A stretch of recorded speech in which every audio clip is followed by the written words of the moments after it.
नमस्कार, आप सभी का स्वागत है एनडीटीवी राजस्थान पर और मैं हूं आपके साथ शुभेंदु सिंह। आज आपको बताने जा रहे हैं कि ऐसे गांव के बारे में जहां युवाओं की शादी नहीं हो रही है। बाड़मेर जिले का एक ऐसा गांव जहां के लड़कों को कोई पिता अपनी बेटी नहीं देना चाहता। एक ऐसा गांव जहां सरकारी कर्मचारी भी नौकरी करने को तैयार नहीं होते हैं। इस गांव से कई लोग पलायन कर चुके हैं और बाकी बचे लोग भी पलायन करने की तैयारी में है। किसी जमाने में पूरी तरह से आबाद ये गांव आज वीरान होने की कगार पर है। यहां के आधे से ज्यादा घर सूने हो चुके हैं। आखिर क्या है इस गांव की कहानी? क्यों कोई पिता इस गांव में अपनी बेटी देना नहीं चाहता है? क्यों यह भरा पूरा गांव आज सुनसान हो गया है? इस रिपोर्ट में आप देखिए।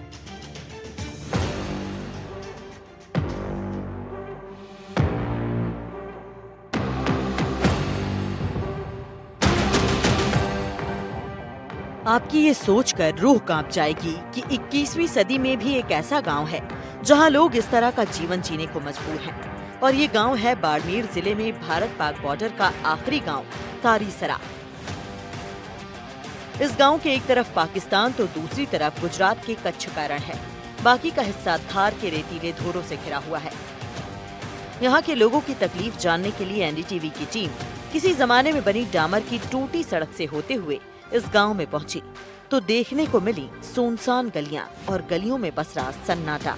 गांव के बाहर किसी जमाने में बनी जलदाय विभाग की टंकी तो है, लेकिन इसमें कभी पानी आया ही नहीं।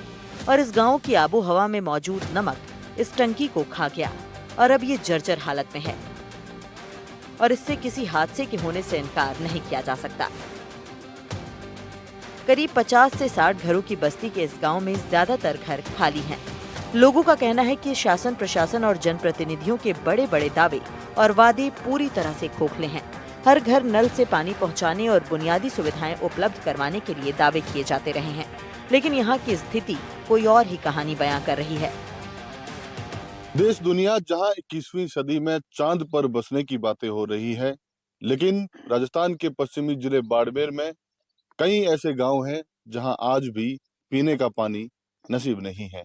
ऐसे में कई ऐसे गांव हैं जहां से लोग पलायन कर गांव को, घरों को छोड़ रहे हैं। ऐसा ही एक गांव है तारीसरा। आप देखिए कि यहाँ कुछ घर आपको नजर आते होंगे। ये घर बिल्कुल सुनसान है। इस घर के लोग पीने के पानी की कमी के चलते यहाँ से पलायन कर चुके हैं और कहीं और जाकर बस चुके हैं।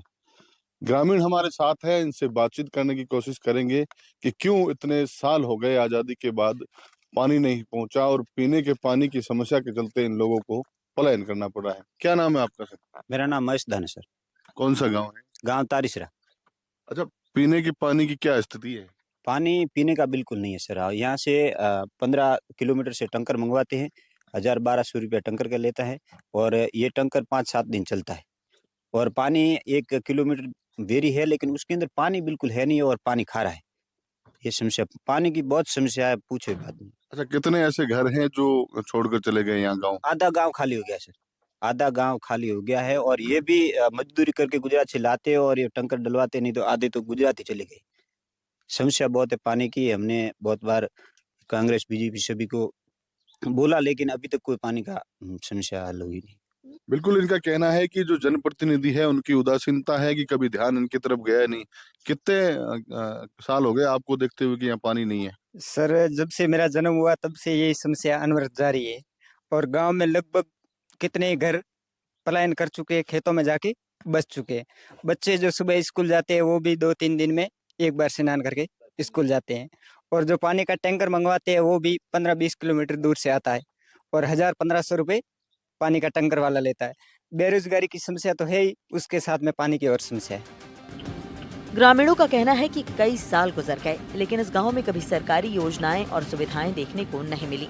पानी इंसान के लिए बुनियादी जरूरतों में पहले स्थान पर है, लेकिन यहाँ के लोगों को पानी के लिए इतना परेशान होना पड़ता है तो बाकी सारी बातें बेमानी सी लगती हैं। कई सरकारें आईं और कई जनप्रतिनिधि वोट मांगने आए, बड़े बड़े वादे भी किए, लेकिन लौटकर सुध लेने कोई नहीं पहुंचा। इस गांव के लिए पीने का स्रोत एकमात्र बेरी है, लेकिन वो गांव से 1 किलोमीटर दूर है और उसका पानी भी खारा है। आम इंसान इस पानी को नहीं पी सकता। मीठा पानी गांव से 15-20 किलोमीटर दूर टैंकर के माध्यम से मंगवाना पड़ता है, लेकिन उसके लिए भी 1500 से 2000 रुपए लगते हैं। रोजगार के भी इतने साधन नहीं हैं, ऐसे में इतना महंगा पानी मंगवा कर पिए या परिवार की बाकी जरूरतों को पूरा करें, ये लोगों के सामने बड़ा सवाल है। लोगों की बदनसीबी है कि खारे पानी से गुजारा करना मजबूरी है। ऐसे हालात की वजह से लोग यहाँ से पलायन कर बागासर, गुजरात या दूर के खेतों में चले गए हैं, जहाँ पीने का पानी उपलब्ध है। ये लोग साल में एक आध बार आते हैं और अपने सूने पड़े घरों को देखकर लौट जाते हैं। यहाँ पर 50 गांव की बस्ती है, उसमें से ज्यादातर पलायन कर चुके हैं। 20 गांव ही रहे, 20 ही घर रहे। तो अब कैसे करते हैं पानी का गुजारा? अब टैंकर डलवाते हैं, टैंकर डलवाते हैं, 3-5 किलोमीटर दूर से पानी लाते हैं और उसकी प्राइस है 100 नहीं 1000। अच्छा, तो ज्यादातर जो लोग हैं कहाँ मजदूरी करते हैं? ज्यादातर गुजरात में ही करते हैं, वहाँ से लाते हैं, मजदूरी करते हैं 500 रुपये, उसमें से चले जाते हैं थोड़े बहुत पानी में, फिर छोटे बच्चों को पालते हैं। अच्छा, कैसे रिश्तेदारी वगैरह में समस्या नहीं होती है? क्या? हाँ होती है ना। संबंध करना बहुत समस्या है सर, इधर कोई लड़की भी नहीं दे रहे क्या? अच्छा, यहाँ लड़की कोई देना नहीं? हाँ, 30-35 साल के लड़के हो गए, लेकिन कोई आते नहीं। आते इधर गांव में देखते हैं पानी की बहुत समस्या है, तो कौन बच्ची देगा अपनी? बहुत सारी समस्या इधर है, पानी की तो है, इसमें रिश्तेदारी बिल्कुल होती भी नहीं है। आप अभी तो बच्चे बाहर गए हुए, मैं बता 35 साल के लड़के हो गए, लेकिन रिश्तेदारी कौन करेगा? अपनी बच्ची को पानी व्यवस्था नहीं है तो कौन देगा? पहले सबसे सुख पानी का होता है, वो भी नहीं है तो फिर हमें पहली तो मैं सोचो पानी री मोरे हमें घर में ही है पानी री सोचो, क्योंकि छोटा छोटा बच्चा स्कूल जावे, वो रे सुबह सिनोन, वो रे कपड़ा धोवाने पानी, बीजो परिवार में है वो रे पीवाने पानी। तो वो सोच के ऐसा कर रहे हैं कि हम इसको कैसे जीवन जीवो हमारे मन से, ये बात है साहब। इस गांव की समस्या को लेकर और ग्रामीणों से बातचीत करने की कोशिश की गई, तो उम्र के करीब 60 वसंत देख चुकी बुजुर्ग ताराबाई चारण मिली। इनका कहना है कि सुना है जल ही जीवन है, लेकिन हमने तो कभी ऐसे दिन देखे ही नहीं। ऐसे में पलायन नहीं करेंगे तो यहाँ रहकर क्या करेंगे? नेता आते हैं, वोट लेकर चले जाते हैं, लेकिन वापस आज तक कोई नहीं आया। यहाँ पानी घी से भी महंगा है। लोग यहाँ रिश्तेदारी नहीं करना चाहते। लड़कों की उम्र 30 से 35 साल हो गई है, लेकिन कुंवारे हैं। कोई इस गांव में अपनी बेटी की शादी नहीं करना चाहता। ऐसे में हमारा हौसला अब जवाब दे रहा है और पलायन करना मजबूरी है। पानी समस्या बेटी से हमें 60 वर्ष से पानी री बहुत समस्या बूढ़ी से ना जो सरकार को सुविधा करती नहीं। कितने दूर पानी लाना पड़े? किलोमीटर दूर जान उथे वेरियम पानी होता नहीं, काचा वेरडा। तो फिर सरकार कोई अधिकारी कोई आए? कोई घना आवे ना पूछे न बस जाए पर पासे संभाल को लेता नहीं। अच्छा, ऑफिस कोई नहीं आता ना। इस गांव में पानी की व्यवस्था को लेकर जब पीएचईडी के चौहटन खंड के एक्सीएन नवीन परिहार से बातचीत की गई, तो उन्होंने बताया कि इस गांव में पानी के लिए 2 बोरवेल खोदे गए थे, लेकिन इनमें खारा पानी निकला, जिसके बाद ये किसी काम में नहीं आए। आसपास पानी का दूसरा कोई स्रोत नहीं है, लेकिन जल जीवन मिशन योजना के तहत इन गाँव में पानी पहुँचाने की योजना स्वीकृत है। इसे लेकर एमडी स्तर से स्वीकृति मिल चुकी है, जल्द ही काम शुरू होगा। जो अपने तालिसरा बलगांव का जो गांव है, वहाँ पर पहले विभाग की तरफ से 3 हैंडपंप खुदवाए गए थे और तीनों हैंडपंप में एक हैंडपंप तो फेल हो चुका है। उसमें वहाँ खारे पानी की ज़्यादा समस्या है और 2 हैंडपंप हमने चालू किए हुए हैं वहाँ, पर उनका पानी पीने लायक है नहीं। इसलिए तालिसरा बलगांव की जो पानी की समस्या का जो निजात है अपने को जल जीवन मिशन के तहत ही किया जा सकेगा और वहाँ हमारी स्कीम सैंक्शन है। जायका की प्रशासनिक और वित्तीय स्वीकृति प्राप्त हो चुकी है और इसके टेंडर वगैरह निविदा और एफडी से भी इसका अनुमोदन हो चुका है। अब मात्र कार्य आदेश ही दिया जाना है।